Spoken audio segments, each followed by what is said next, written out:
don't have yet, but it's in the works. So what is a server? It's something we can communicate with, right? On our network. And now it's in the corner. Good place for a server, right? So what server did I get? I needed a box. I needed a machine. And I went and talked to Rob, my manager, and he sent me to Kurt, and Kurt said, which one do you want? I said, well, this one looks like a server. So I took that one. Maybe that wasn't a good plan, actually. Probably work out, but just because it looks like a server, does that mean it's going to make a good server? It could not be a very good server. So at this point, I said, okay, now I need it, right? So yesterday I said, who has time to, one of these guys could be educational experience, and maybe you guys would like to set it up, right? And I went around and took a couple of people and asked them, and they said, well, I don't think so. Because they're pretty busy. You guys have some things to do, right? You're probably throwing another server on top of that might be too much for somebody. So I guess, okay, I gotta do it. Makes sense. So now I get my server. I got my server. I'm gonna need my monitor. I'm gonna need my keyboard. I'm gonna do it locally administration, so I don't have to worry about remotely hooking up to it at this point. Maybe later in the future, I probably would be very much interested in that, right? Then I might want to be in my office and check on my server in this room. So I've got my server now, and I start saying, all right, well now I plug it in all the stuff and I turn it on. And what else do I need to get up my server running? I need some server software, right? How much does server software cost? It varies, but it's more expensive than operating system software in general. And it can be quite pricey. All right, so I have an ISO on my computer, and now we know how to take an ISO and turn it into a setup list, right? So we did that. So I did that. All right, so now, what else do we do in our lab? What did I tell you could be a problem when you're trying to install from a setup disk? I mentioned, what was it that maybe would happen that I'd have to deal with? Turn on my server. Yeah, it's booted into VMware software, so it probably, that was kind of cool. It might have been a server at some point. It had a hypervisor on it.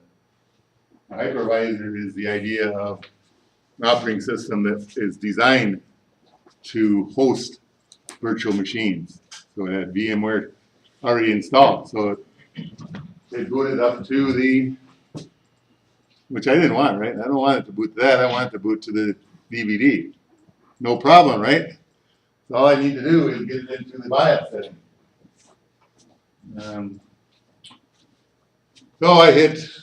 So I was looking at it, so okay, I can usually see it when it boots. You can see what it says, which key at the bottom. You look really quick. You can see what key to press to get into the BIOS setting. Delete? Well, not delete. They're not all delete. I wish they were. That's a good point I wanted to make. They're not all delete. And this one was not delete. And I tried some other ones, and basically what was happening was it was going so damn fast, use the language, it was going so fast that I couldn't see the screen, and I was trying every key, and it wouldn't even respond. The key stroke had to be at the right precise instant, and I was not be able to time it correctly. So I was like booting over and over and over and over, could not get into BIOS. And also had, it was using a RAID setup, which we haven't talked too much about, but servers like to use RAID setups. So what am I going to do, right? Well, you start thinking, well, I need some information, right? Troubleshooting process starts. By the way, I was thinking on the way into school today, which I tend to do quite a bit, trying to think about educational process. And in your programming, you're dealing with something called pseudocode, right? What's the beauty of pseudocode? Why do we want to think in pseudocode? Simple to understand. It does what? It's simple to understand. Yeah, well, and that's simple to understand like that, but there's another reason, I think, in my mind, why we deal with pseudocode. What's another reason? But you're right there, that is simple. Why do we like pseudocode? Lets you get the idea out without having to worry about syntax. Yeah, which is the core idea, is you're not worried about the language so much as the idea. Now, I'm gonna incorporate into my future class, in this class, there's such a thing as pseudocode for computers, operating systems, configuration and maintenance. Because you dealt with 2008 now in A's class, right? You've installed it, you configured it. Is there any relation to what you did with 2008 and what we're gonna do with, talk about today in 2012? There's a pseudocode type of idea with computers. If you know computers, if you know how to install servers 2008, does that give you the concept of installing it, what it needs to be installed? Does that give you an insight into installing 2012? It does. There's a pseudocode idea with computers. If you know the computer fundamentals and processes involved, you can take that and go from computer to computer, just as you can go from language to language if you know pseudocode. That's what I'm looking at here. I don't want to do that. Maybe later. Postpone that one. All right, so this is a pretty good article. It's on, I think I got it from TechNet. TechNet.com is your hardware go-to place. It's got more stuff on there than you probably could absorb in a lifetime, I would think. See, it has a fairly good search engine also, that's really good. Searching is part of our profession right from now on. Searching for information on the web is really a key core idea. All right, so anyways, now I can't get the thing into BIOS settings because it keeps booting to the hard drive. So what am I going to do? Well, my first pass was, let's see what keystroke they had for, I think I saved the website. Took me less than 30 seconds probably. I think I did save it. Maybe I didn't. I could reproduce it, but let's see if I didn't save it. I don't waste too much time. Oops. Recently, March. Anyway, on the other one too. This one I'm trying to convert hosting to IP address. Oh, by the way, I did find this one. In case you ever did, if you ever do want to go to, you can use ARP and there's some command lines to do it. But this is kind of cool. If you ever do want to go to find a convert from DNS type of situation where you have an IP address and you want to know the name, or in case this kid think it goes one way, it's the website somebody set up. You put in the local host name, it will give you the address. By the way, what is this address? Anybody recognize this address? The 127 address? Is that an PIPA address? What? An PIPA address? Nope. Good guess. Well, that will be 169. That's the loopback address. It is a loopback address. And that's the address you to communicate with your own machine. Right. And why would you want to communicate with your own machine?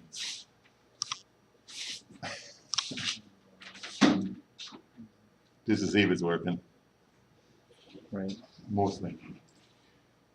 All right. Anyway, so that's just one I had run. But anyway, I came up with a website. I won't be able to show it to you directly, but it comes up really quickly. All the keystrokes of all the different manufacturers to get into BIOS settings. And there's a pile of them. And so what was I looking for? I was looking for HP, right? Because that's the manufacturer. I called you manufacturer number, manufacturer, and the model number. We keep finding stuff about that particular machine. And I found one with all these, but I tried all those combinations, like 3 of them, escape, F10, F11. The timing was, I've experienced this before, where you have to hit that key at the exact second when it was expecting it, and then it works. Otherwise, it's too late. It's a window. So I went back to the web again and looked around some more. And finally, I come up with one that was relevant. It was right from HP, and it says, issues with getting a new BIOS on the HP V220. And they gave me a way to a keystroke where I could hold down, I think it was the F10 key immediately on starting, and then would go into setup. I tried that and it didn't seem like it was working, so I'm gonna pull out the, one maybe I got that keyboard, so I pull out both keyboards and mouse, and all of a sudden, boom, up came this last screen for whatever reason, whether it was because I didn't wait long enough or whatever I did. So what I do, then I need to find the boot sequence, I send both, it had a legacy boot sequence and some other boot sequence, I send both to the DVDs, and then it booted into, and I saved it, of course, don't ever forget to save stuff. And boom, now I'm booting from the DVD. So I start booting from the server 2012 disk to see that. And I start booting from the DVD, and I get to install this, and it asks for this particular one that I had, it asks for a license number. And some of them, they'll say, don't have the license number and give you a period to go for a certain period of time. This one had nothing like that. I need a license number. So where do I get my license number from? Online? Well, it turns out that this particular ISO came from a place, from Microsoft, a website or a service called DreamSpark, which has been changed to some other name now, but it basically is for instructional purposes, and they had emailed me I'd used it before, they emailed me a key, which I could use a number of times before it would not be valid anymore. So where's the key? It's in my email. I got how many emails now? Pile of them, right? How do I find a particular email in a pile of emails? Search, yeah. So I searched on DreamSpark, boom. And then in DreamSpark, I had to get DreamSpark. How do you get the DreamSpark website? You have to have a username and password. And in this case, I was lucky because when I'd been there last time, I saved the username and password. So boom, I'm in. Right. Now what do I have to do? I have to get into my account, and then I have to get into my orders, and then I have to get into F12, and boom, I had the key. Right now I've got the key, and we're pretty much ready to install. But you see the process is kind of what I'm talking about. You have one problem that you solve, and you have the next problem that you solve, and it's all kind of from experience. It's kind of like that pseudo idea of managing computers. If you know enough about computers, every time you get something new, it has new aspects to it, but the general pseudo flowchart is pretty much the same. We're installing a new operating system, whether it's Windows 7, Windows 10, Windows Server 2008, Windows Server 2012, or Windows Server 2016, or 2020, or 2050, whatever it's going to be in the future. All right, so we're up to speed on that. It takes time too, by the way, you know, it's just talking about it takes time.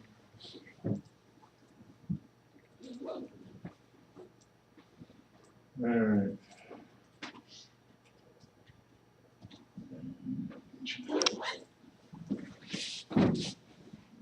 Okay, on TechNet, they talk with a level 200. 100 is really easy. What 200 is pretty easy, medium, and 300 gets harder. Every time the numbers are higher, it gets a little harder, so this isn't too hard. Look at the time. It was November 2012. Had some time. This is our 2 version. So we come up with the word, what is Active Directory? The client server that we've been talking about is what we're doing. And this Active Directory is the part that gives us the centralized management features that we want. So we need, for my server, I absolutely need Active Directory. So I'm looking how to install that on that server. I happened to notice when I was in BIOS, I think somewhere along the way, that the server, now I have to check this along the way someplace, probably. I have to see them. Has 8 gig of RAM. Is that enough for Windows Server 2012? 8 gigs? Probably not. Well, it depends. It's enough for what I want to do. It's enough for a very limited install. It's enough for a classroom situation like this. If you're talking a major enterprise with thousands of clients, hosts, nodes, whatever you want to call them, it probably wouldn't be enough. But for us, it's 4 gig would probably be enough. Maybe even 2 gig I could probably get by with. Maybe with servers, they tend to be a little bit smaller. Maybe you'll get by with 1 gig. But I got 8 gig of RAM. So now you know RAM is, you know I got 8 gig. And then I have to worry about my hard drive space also. When I was in the BIOS and looking at it, I figured out I had 2 hard drives, which was kind of interesting because it was running RAID, and it probably couldn't be running RAID 5 because that'd take 3. And I'm not sure, I don't even care what RAID it was running. But anyway, what was one of the hard drive was 429 gig, and the other one was 120 gig. So we did the install of Windows 7. The Windows install of Server 2000 basically is pretty much the same, up to the most of it, up to this point where you see the install. We had to do the custom install, right, like we did Windows 7, because I wanted to write over it. I wasn't upgrading it. I was replacing it, so I did the custom. And I had the key now, right? So when I got the key thing, I put the key in, and luckily that was valid, still valid. So then I got beyond that, and I got to the point where it's all installed. But I haven't installed Active Directory yet. I've just got a basic install. Let's go forward and see if I can get with it before we run out of time. Some time. I'm just going to pick out points that are of interest here. I'm not going to go through the whole thing, of course.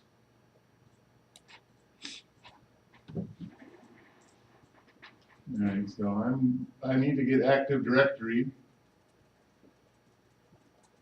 I need they tell you, okay. This is very good article, worthwhile talking about. Now they call it Active Directory Services. It used to just be AD, now it's ADDS. It's every big enterprise, or almost every one, the majority, if you will, of big business uses Microsoft Active Directory. This is what's dominant.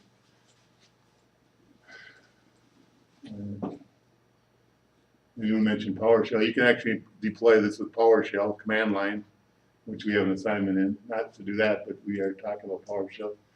PowerShell has pretty much wormed its way into every aspect of Microsoft at this point. It is a major upgrade to their command line system. It is integral now. So PowerShell is something you will be seeing in the future more and more of. All right. And not much other than the fact that ADDS is what they're calling it now. More than just Active Directory, there's some services involved, some extra stuff. Oops.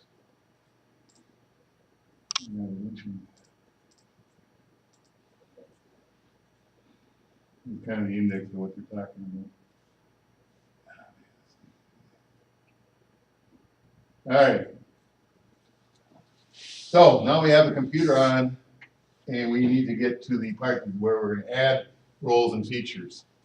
So this is the starting point where you will be if you're dealing with 2012, or when you deal with 2012. You will see the screen. And we're going to, what do we need to install? Or what will I need to install in there? ADDS. Active Directory Domain Services. This is what I want. I check the box. And this is kind of like a wizard type of situation where it's pretty straightforward. Click, click, click, click, click, mostly. You have to know every once in a while, you have to know what you're doing. So let's go forward. So we're getting to the screen, and I'll be there, and I'll be putting in this checkbox so that I can get my Active Directory going. And the whole goal then here is to get this server up and running so that you can complete your packets, and also we can talk about servers, which is pretty instructional. And somebody, I'm going to say this to all groups today, is somebody say, well, I'm a programmer. I don't need to know about servers, right? Well, you probably do. They do, because a lot of people here at Dunwoody become entrepreneurs. They start their own little businesses, which become big businesses.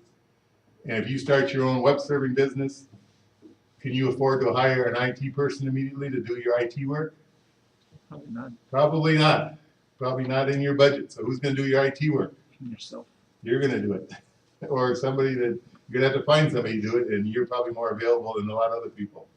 Work cheaper. And so you might be doing installation of web server software, which is slightly different than this, but it is has a lot of similarities. And once your business gets big enough, and also another thought I had was, let's say that maybe you even could afford an IT person. You had budgeted for an IT person. Who's going to oversee this IT person? What do I mean by overseeing that person? Is that person doing a good job? That person says, how long is it going to take to install my Windows server? And they say, well, it'll probably take about 2 weeks. If you don't have any idea, how do you know? Maybe it should only take 1 day. But if you don't have some background in it, you're going to find out quickly because you pay a lot of money for 2 weeks versus 1 day for an IT person. So it's good to know. It's essential, I would say. Okay. So one of the other things that we're not really worried about this time, if you're in server 1, you'll be talking about them, but we're not worried about, well, we will have to worry about, let's go a couple, probably won't have to worry about file and storage, we won't have to worry about Hyper-V, we won't have to worry about this, we won't have to worry right now about print, remote access, I told you don't need that, don't need that, but one thing, 2 things I probably do need are this and this. DHCP, now your big picture of that is what? What does that give me?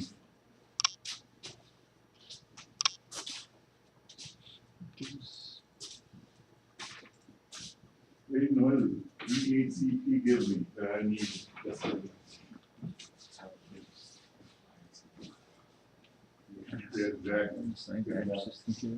It gives me my IP addresses that I need desperately.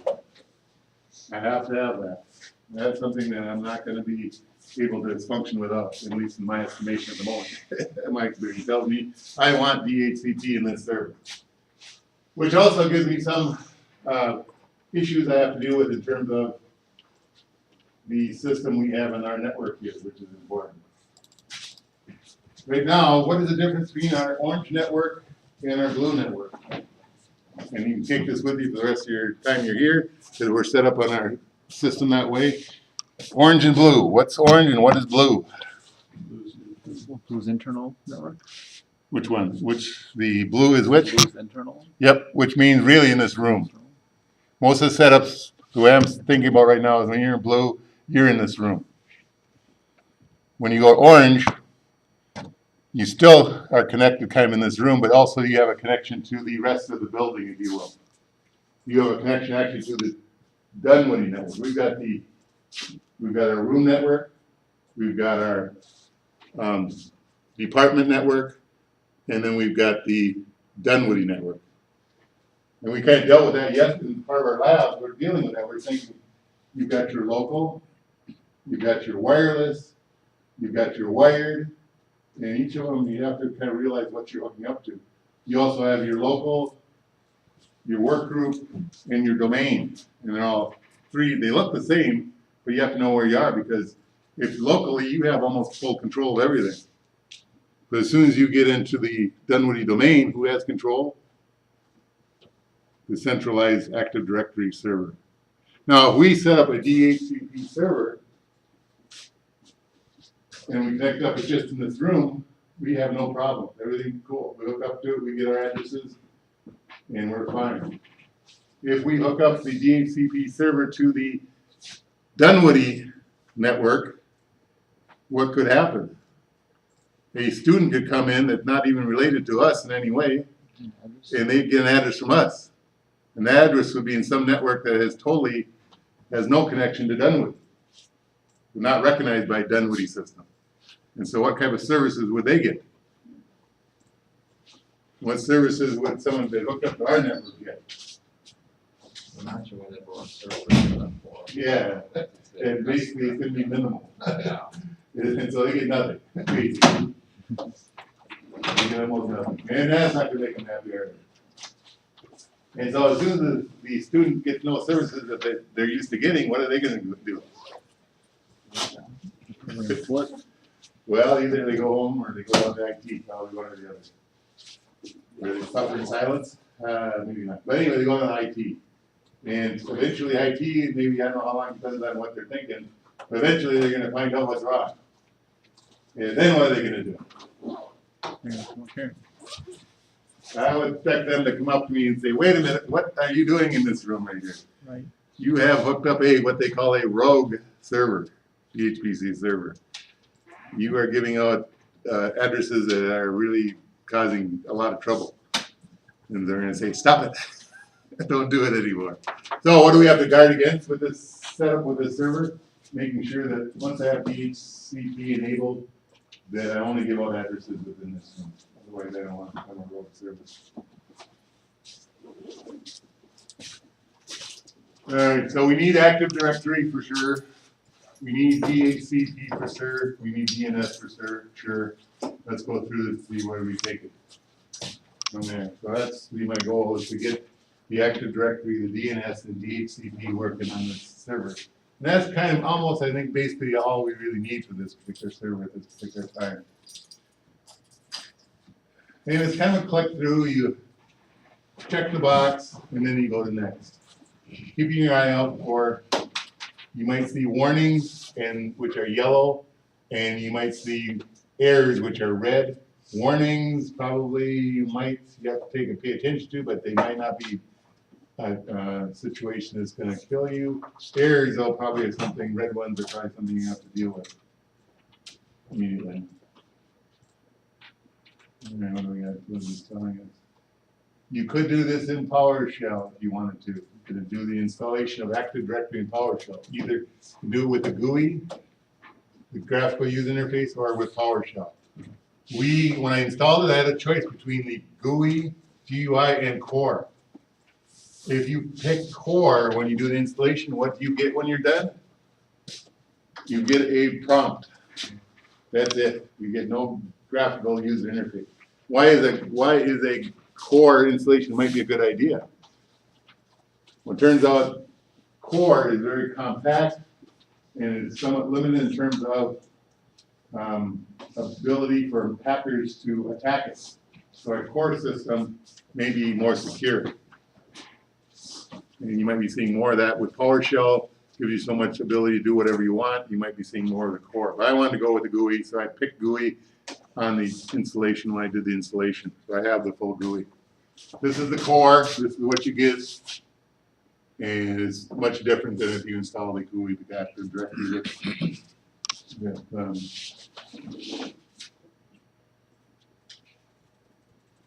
And look at it here.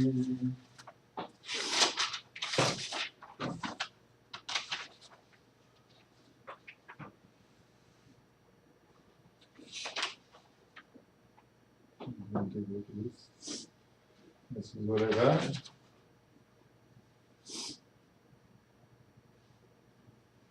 All right, so I'm looking at what you are in your own network. I thought I knew, and now I know for sure, right?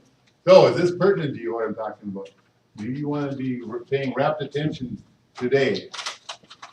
And the answer is absolutely yes. So this is not the last time you're going to see this. As soon as you get into server 1, when is that going to be? Next semester. When do you take server 1? January. Yep.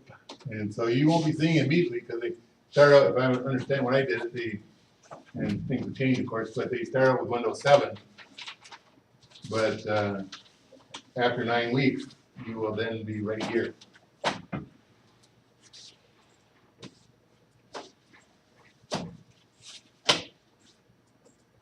So if the instructor in server 1 says, have you ever seen this before? And you say no, you might come to me and say, well, Jim, why didn't you tell them about, at least give them an idea about Active Directory in server 2012? I said, I did. It was today. And here we are. So we've installed it on our server. We dealt with the problems. We got to the point where we're ready to install Active Directory. And we decided we didn't want the Core. We wanted to go with the GUI. And what next?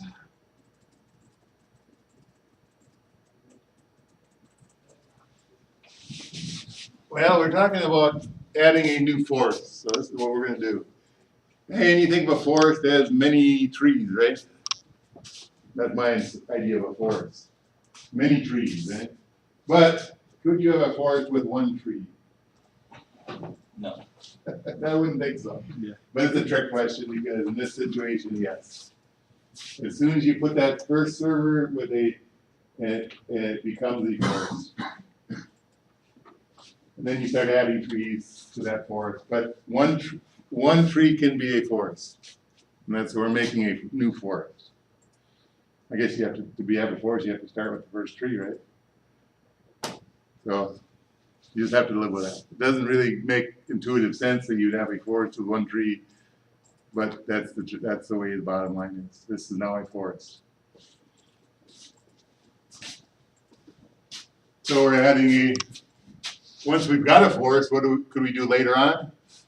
Add a new domain to that forest. And we also are gonna have to, something you've done in Windows Server 2008, right? At some point, we're gonna have to make this forest is gonna have to be the controller. We've done that in 2008, right? That's part of the sequence, you remember that? There's so many things that happen, it's hard to keep them all. But basically, it'll be kept coming up again, this is gonna have to be a controller at some point, so we have to keep that in mind, that we're gonna be probably making this server into a controller. The big centralized dominant thing that's gonna be all our users are gonna hook up to join the domain. Now domains, what domain are we in our laptops? Dunwoody uses this same approach, same Microsoft Active Directory situation for our laptop. And each domain is gonna have a name. And I could show you that, but I don't have enough time to go through the whole server one course in 1.5 hours, so we'll leave that to your server one class, all these things about domains, but you will know a lot more about domains when you get through with that. Then of course, when you go into server 2, you're gonna do it all over again, only more in depth, so I don't have to tell you everything right now. But you have seen it. This is dominant. This is what we're doing. So we're setting up, and basically I do want to add a new forest. It's pretty straightforward. So I'm installing 2012, I'm adding a forest. I go next.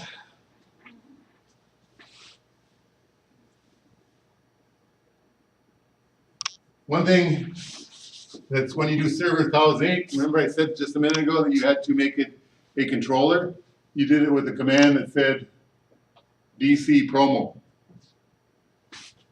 You ever typed that command in yet? DC promo? Yep. All right, well, that's been deprecated. What does deprecated mean? They no longer use DC promo. So you can't promote it to a controller by using DC promo anymore. There's another way of doing it, but just keep in mind now, deprecated means that they moved on. DC promo was good up to 2008. We're doing the same thing using that pseudo code type of idea, only now we're gonna do it slightly differently. Same concept, different method. Let me tell you that right here through the whole thing.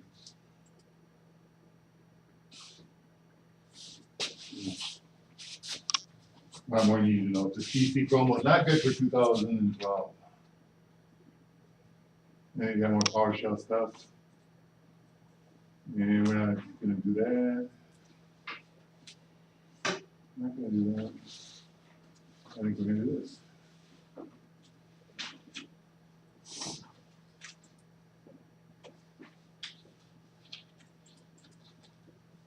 I'm gonna go through this a little bit. See if I can pick up something interesting. Well, we have to get to the point where, shortcutting just a little bit. We're gonna be adding, remember I said we needed DHCP and DNS? Well, they have two things, they have roles and they have features. And you have to understand, I guess, or I would like to understand the fact that roles are the DHCP and DNS.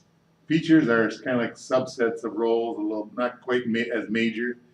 And I don't want to get into the details because it's more complicated than I have time for. But if I need DHCP, if I need ADDS, I need to install that as a role. So my goal has got to be to install ADDS as a role. I have to also install DHCP as a role, DNS as a role. I'm adding features now to my installation. So those are my goals. I have to get those things some point in the line. I have to set them up so I have DHCP and I have DNS.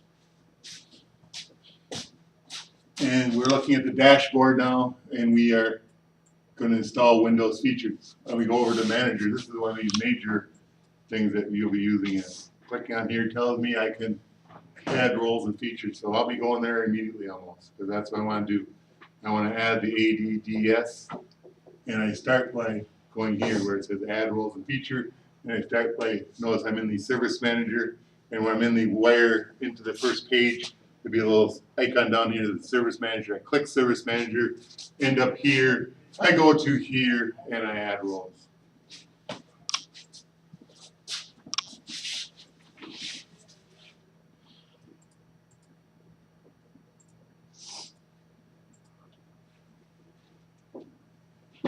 If I wanted to remove roles, I would have to do it there too. Okay, what do I want to roll? Okay, so again, what am I trying to add? The biggie is this one. Later on, it's gonna, actually, right here we go. Let's see what ones I want. Keep in mind what else I need, DNS and DHCP. So I'm gonna add this. I think it'll give me a choice when I get to that. It does almost automatically. All right, or semi-automatically. So I'm adding my roles. Get to scrolling.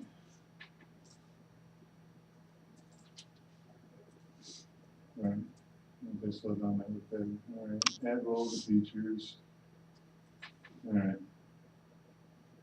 Now, here we go. Once we get into Active Directory installation, it's going to ask you some of the things I might want to install that go along with it.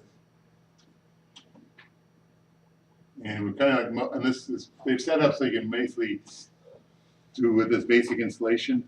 You don't have to make too many choices, you just keep going next. So these things you have to kind of know about.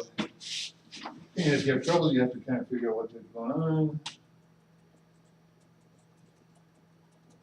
A little side light here to go along here. Remember that's what we were doing yesterday, right? We have the groups. Here we have some group policy management. This thing going on here. Groups. Very important groups in centralized management.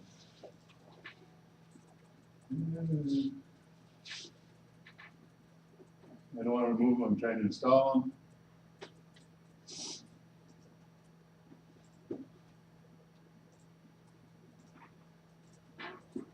And we keep going. So we have, once we pick what we want, it's going to say, this is what you really want. And you say, okay, yeah.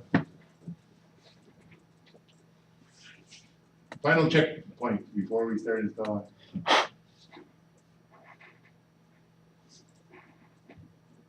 So things start to install.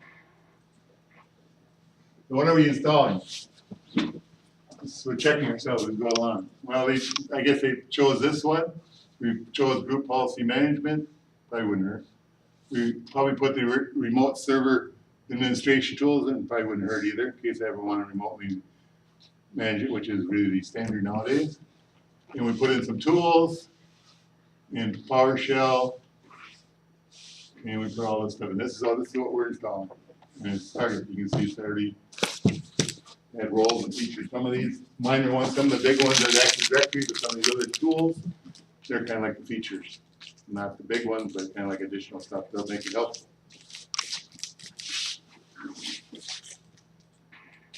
All right, so now what do we see? What's happening next? All right. See, this is one of these things.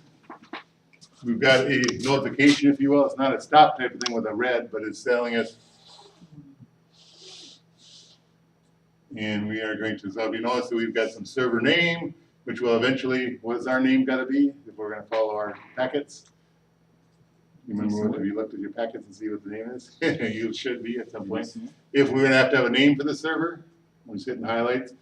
That server also is going to have an address, right? And so on and so forth. There's a couple things that come to mind. Let's keep going. Oops, anything interesting here? It's kind of interesting to see if you do get a red one. That's fail, server refresh fail. That's interesting. That's your kind of notice one might be, when you get there, you might have to figure out why.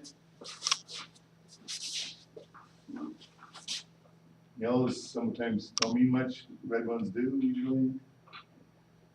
So you get more progress. What have we done? This is with this DC promo, which now have been deprecated. This is where we're promoting the server to a domain controller. Because our server is going to be the domain controller. We're replacing dunwoody.tech.us.minnesota, I think is our domain name. And we're gonna replace it with our domain name, which we're gonna have to give it a domain name. The computer's gonna have to have a domain name, and also it's gonna have to have a domain name. And for you to get onto the server, you're gonna have to know that domain name. So we're working on that.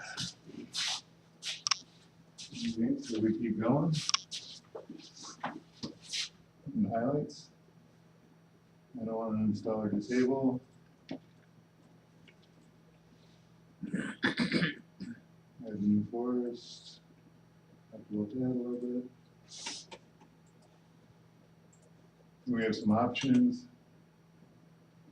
Our domain server, our domain controller, which it has to be, is also going to be our DNS server also. We're going to put both things on the same server for this purpose, for this application. It might not have to be, but in this case, we're going to do it. DNS, what does that mean to you at this point? Domain name service. And what does it do? It finds the looks up addresses for Or what? What's the IP address is for? clients. Yep, and the name. Converts names to IP addresses. Converts Google to an IP address. Converts anything, any name. And if we're gonna be, if we were just gonna use IP addresses, we wouldn't need DNS. But we're gonna have, in our packets, we have some names, so we need DNS. So we have some options. Another thing, they're gonna have to have a password probably at this point, we have to keep in mind. So I also, I did put a password on, I put a super secret password on my server. Don't share it with anybody else in the building because it's super secret. And just between you and me, the password for my super secret is capital PASSWORD01. Alright, good thing to remember, right? Because can I probably get into my server either locally or remotely without that password? Probably not. I would say that's probably a definite no. So keep in mind that's the super secret password. Capital PASSWORD01. And if we forget it, we have to go start all over again. All right. And this is server one. They'll talk about global catalogs. I won't. We've got to make sure it's a domain controller. We've got to make sure it has a name. We have to make sure it has DNS, DHCP, ADDS.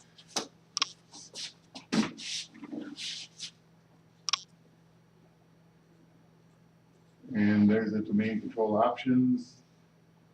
Forest functional level, which we'll talk more about, not today. There's your DNS options. Remember, I keep talking about DNS. There's my options. And it's up to deal with these things like that. Probably create DNS delegations. We get to that. Hold on, what do we got here? Additional options. And I'm not going too much about that right now. Oops. And so now you get a chance to review the options. What are the options that do we have here? This one is biggie here. DNS server, yes. We're not worried about that. Global catalog, I think we do need it for our forest. Doesn't hurt for sure to have that. And so when you get here, this looks like we probably want to see when I'm installing it onto that one.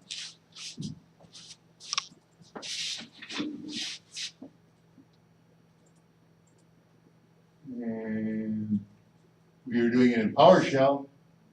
Because I was scared, you do have a PowerShell module to think about. We're importing, we're getting what we need. What do we want to get? ADSS deployment, which makes sense, right? I love PowerShell because the names are somewhat descriptive. There are some languages where they are totally non-descriptive and you have to just memorize things. PowerShell is much better that way. What are we installing? ADDS Forest, I love it, right? What are we creating? This delegation.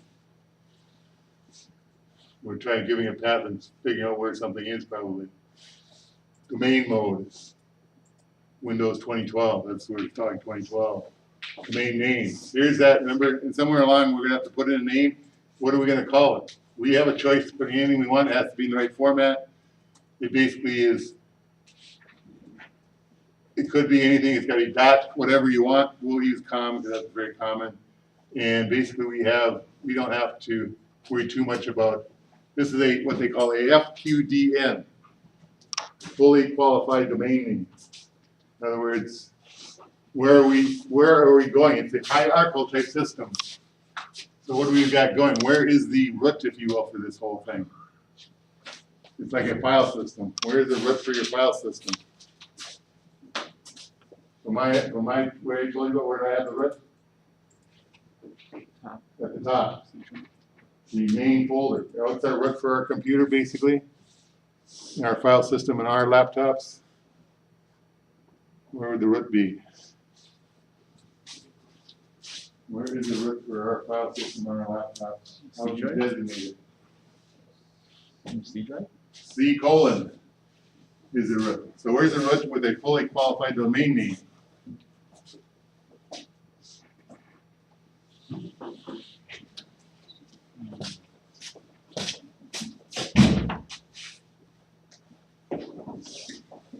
.com is the root, if you will. What comes next, if you're talking about hierarchical, if it was in a lab, it would be what's the next folder, if you will.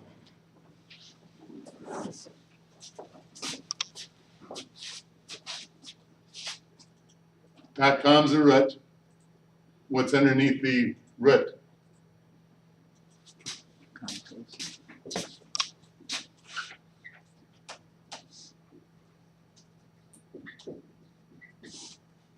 No, we could have all these other ones. You could have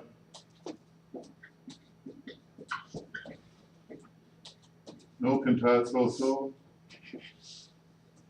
And it would go on and on, right? What's under Contoso? Corp. Yep. And under Contoso. All right, so I want you to find your fully qualified domain name for our laptop and tell me what it is. At this point, I think you have the skills to do that. You've seen it before. That's good, cool.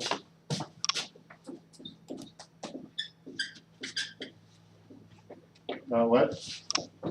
Dot TEC Dot. MNUS. So now you know how that works. It's hierarchical. Where's the root? Should have a dot. I think we have basically our fully qualified name by domain name. I actually don't need a com or anything. US probably works. Turns out these common organization, education, military used to be like a real small subset in these com names. Now the subset is just throwing out a totally went crazy. It's more like what is not a .com, that's like a handful of them now. It's like kind of crazy. I'm just trying to find something where like having a multiple choice question, which is not a domain name type thing, right? And I kept picking ones that were couldn't be, and I would look them up and they were. I give up on that now. But our domain, where is our root? On our Dunwoody domain name. US. US. And then what's the hierarchical structure? How many texts can there be? Well, actually only one, but basically under this level, we come down from US down to tech. And there could be other at this level. I have to be careful on my hierarchy. Does that make sense? There's probably other things in US, right? I mean, I could just, whatever, as long as they don't duplicate. At any level, you can't duplicate names, just like you can't duplicate file names at any given level. But the beauty of the hierarchical system is that you can start duplicating names. Could there be a Dunwoody at some other place? Could there be a Dunwoody dot data dot ms? Would that cause a conflict?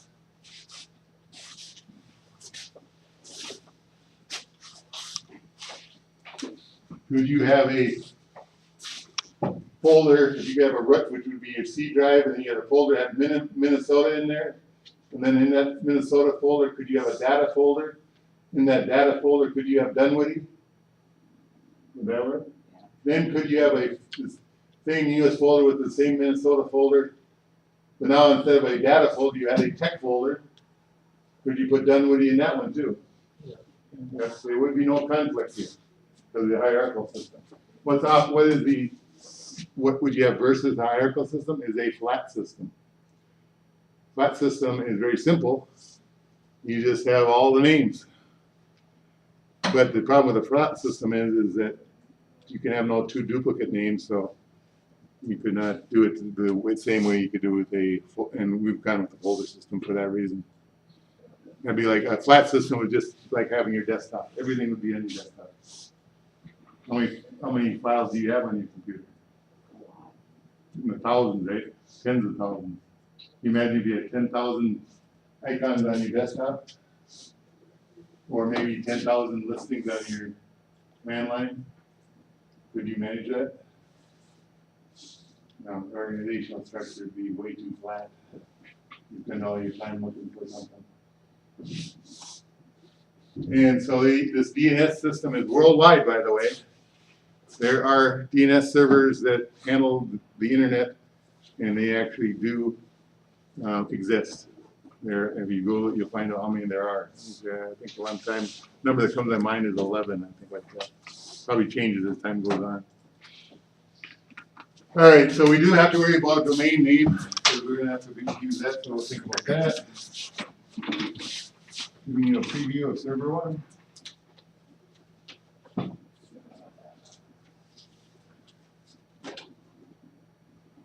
And this is back to the GUI. Ooh, we like to see that, right? This is probably where you want to look at all prerequisite checks passed, click install to begin installation. We set it up. And it tells you more stuff. What's going to happen? Yeah. But we can kind of ignore these because it's going to be cured. As long as they're yellow, we kind of maybe think about them and maybe you still go forward. When they're red, you probably can't go forward. So we go install.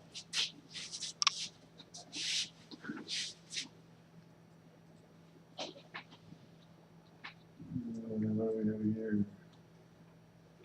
Creating directory partition, setting it up. And then at the end, it signs off automatically. You go close. And then we paste that in. And stuff is not really trained. What I want to do at the moment. Bunch of PowerShell. Could be relatively interesting when you're doing your PowerShell packet. All right, so that's about all I want to do. So basically, recap this. What do I have to do? Install Windows Server 2012. And then what do I have to do? Install ADDS. And I have to make sure I have to give my computer a name. I have to give which is probably going to be a domain name. Also, we have to have DNS and we have to have DHCP. So that's the gist of it.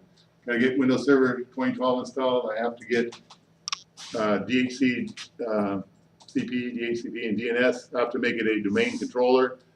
I have to give it a domain name, and we should be good to go. And that's will be my job to get that done, and then we'll be able to finish up the part so we can communicate with the server. All right, so work on your packets, do everything you can that does not involve the server, and we'll continue from there. If you have questions, make sure you ask. We can come up with answers.